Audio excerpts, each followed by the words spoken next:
आज हम एक नया टॉपिक पढ़ेंगे जिसका नाम है consolidated balance sheet. Consolidated balance sheet क्या होती है? ये एक होल्डिंग कंपनी बनाती है।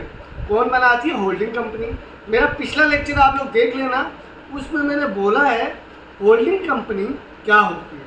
आप मेरा पिछला लेक्चर देख सकते हैं। मेरे चैनल को सब्सक्राइब करें क्योंकि आपको उसमें से बहुत सारे अकाउंट्स का बहुत सारे टॉपिक्स आपके आ जाएंगे समझ। बहुत सारी चीज़ें हैं जो मैंने आपको कॉन्सेप्ट बताए हैं।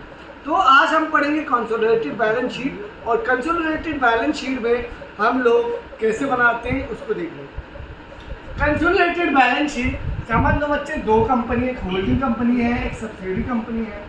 तो ये दोनों का अपना अपना बैलेंस शीट होता है। एच अपना बैलेंस शीट होता है, एस का अपना बैलेंस शीट होता है। तो क्या होता है? एच जो होता है एस का एस का 75% शेयर ले लेता है, तो जब या 50% से अधिक ले लेता है तो ये होल्डिंग कंपनी बन जाता है, ये सब्सिडी बनता है। कब बनता है? जब एक कंपनी दूसरी कंपनी का 50% से ज़्यादा शेयर ले लेता है, तो जिसने शेयर लिया है वो होल्डिंग कंपनी बन जाता है, जिसका लिया गया है शेयर वो सब्सिडी कंपनी बन जाता है। मैंने बताया था पिछले वाले लेक्चर में। अब ये जो होल्डिंग कंपनी है ये एक बैलेंस शीट बनाता है। किसका बनाता है? अपना और सब्सिडी का, अपना और सब्सिडी का मिलाकर उसको हम कहते हैं कंसोलिडेटेड बैलेंस शीट। तो कौन बनाता है? होल्डिंग कंपनी बनाता है। किसका बनाता है? सब्सिडी का बनाता है। क्या बनाता है? Consolidated balance sheet. तो आप लोगों को समझ में आ गया होगा, consolidated balance sheet holding company बनाएगी।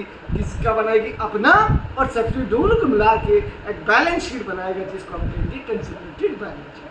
तो कंसोलिडेटेड बैलेंस शीट को बनाने के लिए हमें 4 चीज़ों का पहले वर्किंग नोट करना पड़ता है। 4 चीज़ों का वर्किंग नोट करना पड़ता है। पहला, रेशियो हमें निकालना पड़ता है। क्या निकालना पड़ता है? रेशियो। सर ये रेशियो क्या है? रेशियो होता है एक्स ने कितना शेयर लिया है तो एस ने कितना शेयर लिया। एक्स ने कितना शेयर लिया है और एस ने कितना शेयर लिया है, उसका हमें एक रेशियो निकालना है। फॉर एग्जाम्पल मैं ये मान के चलता हूँ एच ने एस का 75% शेयर लिया है। कितना लिया है? 75%। तो 3/1 यहाँ पे हम